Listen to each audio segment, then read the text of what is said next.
પવનધામ વડાલી કંપા મુકામે બાલ બાલિકા શિબિર યોજાઈ। સંત શ્રી નથુરામ બાપા સેવા આશ્રમ વડાલી કંપા મુકામે 2 દિવસની બાલ બાલિકા શિબિર પવનધામના સંત શ્રી ચંદુરામ બાપાની નિશ્રામાં યોજાઈ। શિબિર દરમિયાન 110 દીકરા દીકરીઓને વૈદિક સનાતન સંત પથનું પાયાનું જ્ઞાન આપવામાં આવ્યું તથા માનસિક અને શારીરિક વિકાસ થાય તે માટે જુદી જુદી ઇન્ડોર અને આઉટડોર રમતો રમાડવામાં આવેલ। રાત્રિ કાર્યક્રમમાં બાળકોમાં રહેલી સુસુપ્ત શક્તિને બહાર લાવવા માટે સ્ટેજ ફિયરને દૂર કરવા ખુલ્લા મંચ દ્વારા બાળકોમાં રહેલી જુદી જુદી સ્કિલને રજૂ કરી પવનધામના પ્રમુખ શ્રી જયંતિભાઈ માકાણીએ આશીર્વાદ આપ્યા। મંત્રી શ્રી રમણભાઈ પટેલની સતત દેખરેખમાં બાળકોને ઉત્તમ પ્રકારનું ભોજન પીરસવામાં આવેલ। સમાપન સમારોહમાં જ્યોતિ હાઈસ્કૂલ ખેડબ્રહ્માના આચાર્ય શ્રી સુરેશભાઈ પટેલે માનનીય ઉદ્બોધન આપ્યું। વડાલી કોલેજના પ્રોફેસર ડોક્ટર તુલસીભાઈ પટેલે શ્રદ્ધા અને વિશ્વાસની સમજ આપી।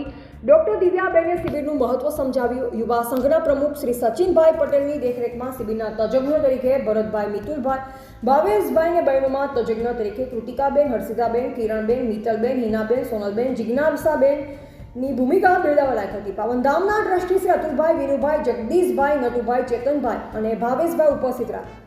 શિબિરના અંતે બાળકોએ પોતાના પ્રતિભાવો સુંદર રીતે રજૂ કર્યા। સમગ્ર કાર્યક્રમનું જીવંત પ્રસારણ જીપીએમસી ન્યૂઝ શ્રી ચેતનભાઈ, નંદુભાઈ, રામજીયાણી, કપડવંત દ્વારા કરવામાં આવેલ। શિબિરના અંતે ટ્રસ્ટી શ્રી અતુલભાઈ 100 બાળક અને સેવાભાવી મિત્રોનો આભાર માનેલ। રિપોર્ટર જયેશ ઠાકોર સાથે શૈલેષ પટેલ, જિલ્લા બ્યુરો ચીફ, સાબરકાંઠા।